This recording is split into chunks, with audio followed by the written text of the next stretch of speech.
Mangarap ka ng mangarap at huwag mo na itong tigilan. Bibigay at bibigay din yan pag deserve mo ng lahat ng hinihiling mo sa buhay. Libre na nga lang ang mangarap, yung iba tinitipid pa. Minsan ka lang mabuhay sa garin at itodo mo na. Because we all deserve a better life. Wala nang sasarap pa na pakiramdam pag ang pangarap mo lang noon natupad na ngayon.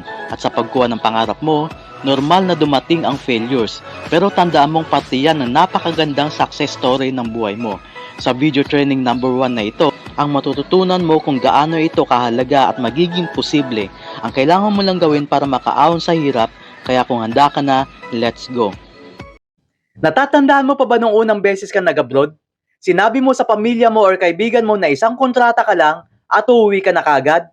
O kaya naman ay kapag nakaipon ka ng malaki, ay uuwi ka kagad ng Pilipinas at marami pang iba. Kadalasan sa mga OFW ay maraming plano bago umalis or magtrabaho abroad.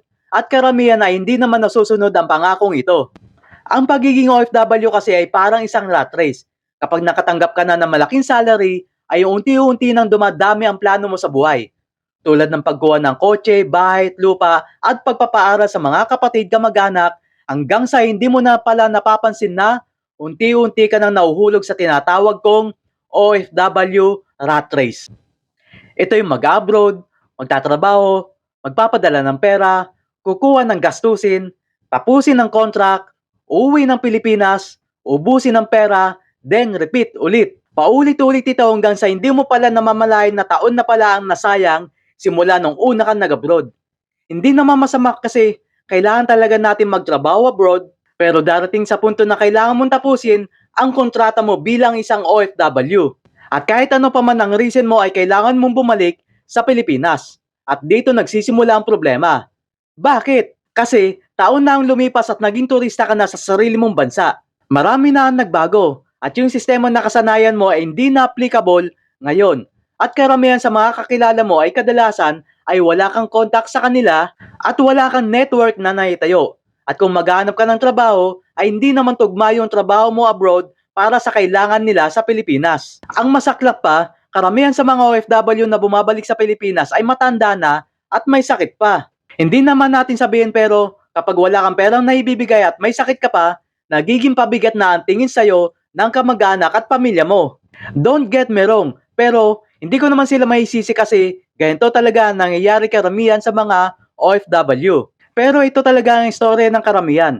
Kaya sa kapwa ko OFW at sa kapwa ko CPRL, ito ang tanong ko sa'yo.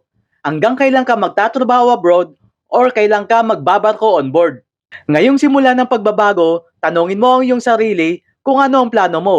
Kung matapos mo ang contract mo abroad bilang isang OFW, paano mo magagabayan ang iyong current lifestyle? Ang pagplano sa iyong future ay napaka-importante.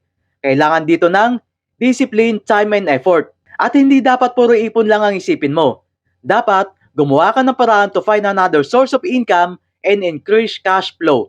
At ihanda mo na ang iyong sarili sa pagbalik ng Pilipinas. Kaya sa part 2 ng video na ito, magbibigay ako ng negosyo tips na makakatulong sa iyo kung sakaling ready ka ng bumalik ng Pilipinas. This is Marvin Lapitan. See you sa next video ng part 2 ng video na ito. Thank you.